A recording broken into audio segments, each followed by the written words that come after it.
Hey guys, my name is jhxu. Welcome back to another video. I've been inactive for a few months and the reason is I've been making my game called Space Slinger. It's a game I've been working on, like I said, and it's also my VCE media project. And yes, I am really enjoying making this game, and this is a little video talking about the game. So without further ado, let's jump into discussing this game.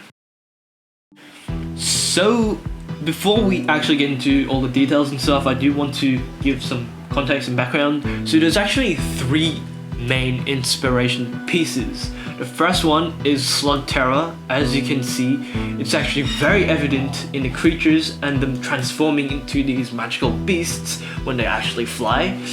It's also inspired by Slug It Out, Slugterra the game.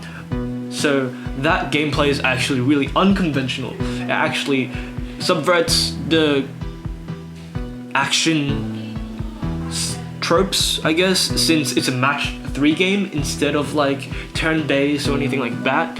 So it adds a layer of complexity, and that's where the drawing mechanic comes from. It comes from these fake mobile ads where like you draw something, but then once you actually install the game, it's fake. So I want to do like smash that out, maybe actually make it happen. So yeah, I actually made it happen. And then the third one is a narrative. I chose Thor, which is actually kind of unconventional since he loses his powers and it just goes on a quest to regain them. And yeah, that is three big elements of my inspiration. The art style in my game actually plays a really big role. I initially experimented with flat design, then toon style, then pixel art, ultimately landing on toon and flat design hybrid style that also included or adopted the minimalistic theme. By doing this, it helped me actually simplify the animation process so much. I did all of this in Illustrator, making vectors, and yeah, since everything was geometric, simple, and had very minimal colors, yeah, it just made everything with the animating very simple, since I just need to duplicate them and not change too much about them. Of course, at the heart of Space Slinger, the game, is the drawing mechanic, which is probably the most fun and intuitive mechanic ever, because normally when you just play around in games, you just want to do something, and yeah, being able to like freeform draw paths in this game allows players to show their creativity, I guess, and yeah, it's a really interesting gameplay mechanic that not a lot of games use, and it's very unique, unconventional, I would say, to puzzle games. So yeah. And then we have the sound design. Sound design was really hard. I actually did it in BandLab.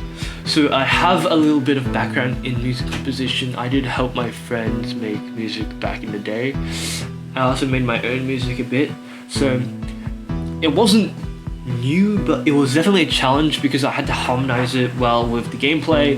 I had to have like an action undertone, since I always like these synthy beats and these calming like melodics that with like classical-esque themes inside it. Having to like modify these beats to match my game, which is puzzle adventure, was pretty hard.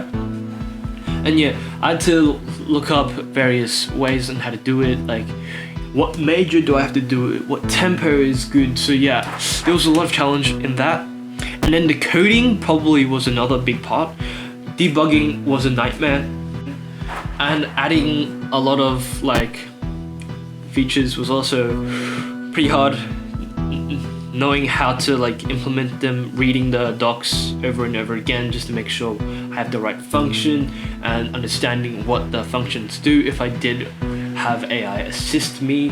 And yeah, through the coding, I did use AI to help me write a little bit of the code, but it was mostly myself writing the code. If I didn't understand how to approach a function, I would either refer to docs or ask AI to draft me something, and then I would go off that and create something. And then feedback was really big. In the alpha stages, I got my friends to help test it out, make sure everything was right, and I had a lot of suggestions, such as a lot of people didn't actually understand the mechanics of some objects, so I'd had a help button in the top right corner out of the way but still accessible to showcase what each of the objects can do. I also had to balance the objects like the fire to deplete a good amount from the length, but not too much. And also reducing the luck involved in the boss fight, which was like really hard because finding a method to reduce the luck factor is pretty hard when it comes to randomizing jumps and element switching. So yeah, overall I thought the process was really fun and I really enjoyed making my game come alive. And yeah, I just really enjoyed this game. Having this unique drawing technique just like blows it out of the water, I think. Makes it stand out among the crowd. I've barely seen any games have this mechanic. So yeah, it's quite refreshing to find or like create my game with such a unique twist. Obviously, the last thing I want to talk about is probably the comics I embedded